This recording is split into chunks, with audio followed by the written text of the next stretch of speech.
Hello everyone, I am Surrender the Awesome, and I'm back, and I'm ready to look at some more r/NiceGuys. But before I get started, make sure to like, comment, subscribe.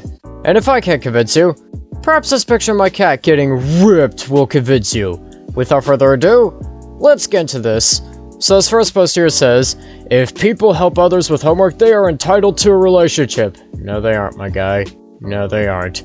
And this person here says, came off pretty hostile there, kiddo. Maybe they aren't good at organizing information and you are, so they asked you for help. And this person down here says, it's a good skill for her to work on, to develop on her own. He most likely won't be at her university, so better start being self-sufficient now.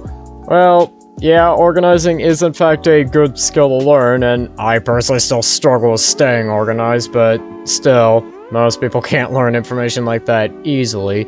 Anyways, this person down here says, I get what you are saying, but not everyone can learn to organize their thoughts and important information easily. Also, not everyone minds sharing notes. I mean, yeah, I personally don't mind that.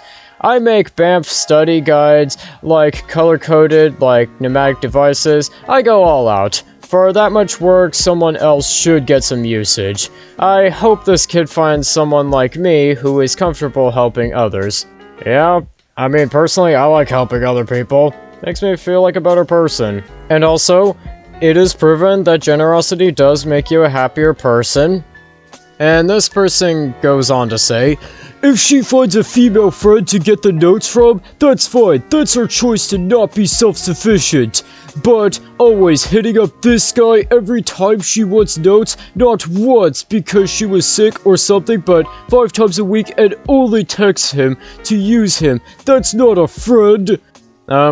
Okay, look mate, that's more of a classmate.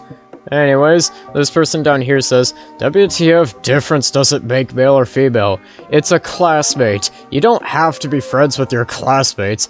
And if they don't want to share notes because they aren't getting something in return, that's their decision. Still, no need to be rude. Just say no, and I don't feel comfortable giving you notes anymore. Also, if you give notes to a person of the opposite S with the intention to use that as collateral for a relationship, it's your fault when your feelings are hurt that they don't want a relationship other than classmate with you. I'm going to assume this person expects friendship, if not romantic interest, if he does something for someone of the opposite S, and relationships shouldn't be transactional. Yeah, that should be the case. Relationships are not transactional, my friend.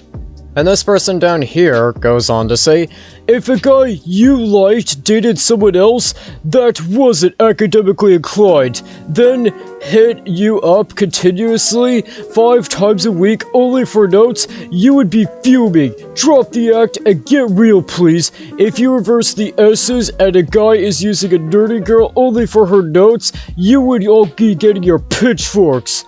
I mean, personally, I wouldn't really care. I mean, again, guy, it's a classmate relationship, and also that's kinda what you do when you say miss notes or something like that, or miss a lesson.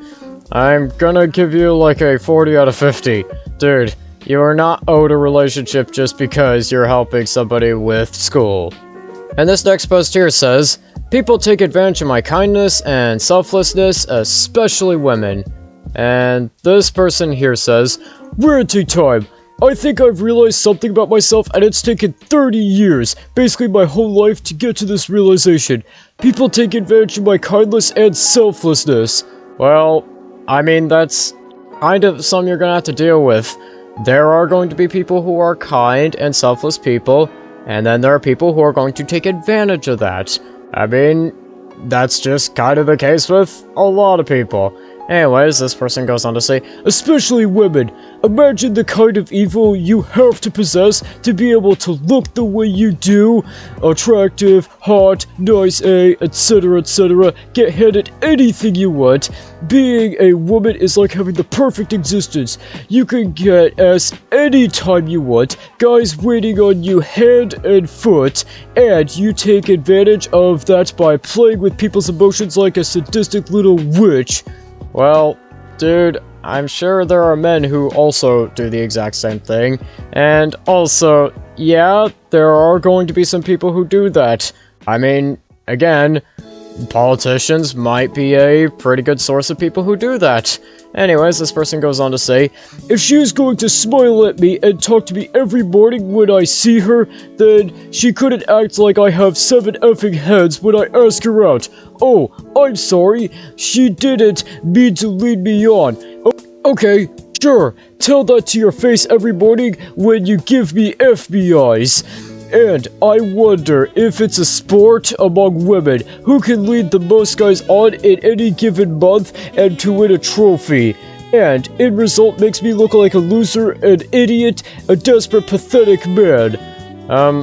Dude, you're probably not helping your chances there, my guy. You're kinda not really coming across as somebody who, you know, has this winning attitude. You kinda sound more like you're really not an attractive person to be around on the inside. Anyways, this person goes on to say, when I am not that, I know my worth.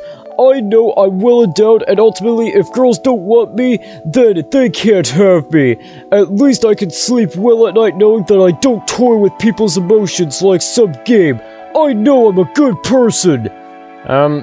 Dude, you kinda don't really sound like a good person. And also, why are you just generalizing all women in that category? I mean, yes, there are some people who are like that. I mean, politicians. But still, you gotta understand that, of course, that's just a thing about humans, is that, well, there are some good people who are kind and selfless, and there are awful people who will take advantage of that. And yeah, for you, I'm probably gonna give you like a 45 out of 50.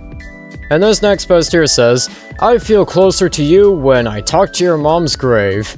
And this person here says, okay, so, I don't have the chats anymore because it was too disturbing, but I remember it. When I was about 14, my mom passed away, and a lot of people from my school or village, small community, texted me for condolences. I didn't really want to deal with them, so I copy and pasted a text like, thanks for your kind words in this difficult time, with a heart emoji. An older guy from my school started texting over and over again, saying that he's here if I need any help, etc, etc. I never spoke with him before. I always remember replying to everyone in the same tone kind of message. This guy probably thought he was getting a chance with me or something, and I wouldn't blame him for that. I was always putting hearts, etc, but I was never personal, always talking like an automated robot. However, things started getting really creepy. One day, exactly 1 week later, I was at my friend's house and I saw those texts. Hello, I'd wonder if you'd like to go out for a walk with me. I am outside of your house and I am waiting for you to come out so we can talk and walk. Picture of my house. And about 1 hour later, I left because the dogs were sparking non-stop. Dude, stalking is not attractive. It is terrifying.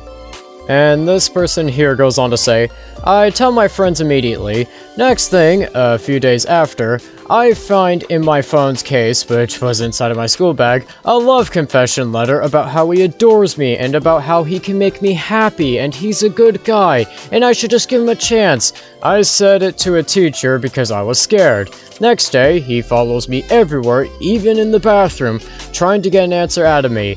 The teacher and my friends stood in and stopped him every time. I texted him, I am not in the phase to be flirty, yeah, especially after probably your mother's death, and I would not like it.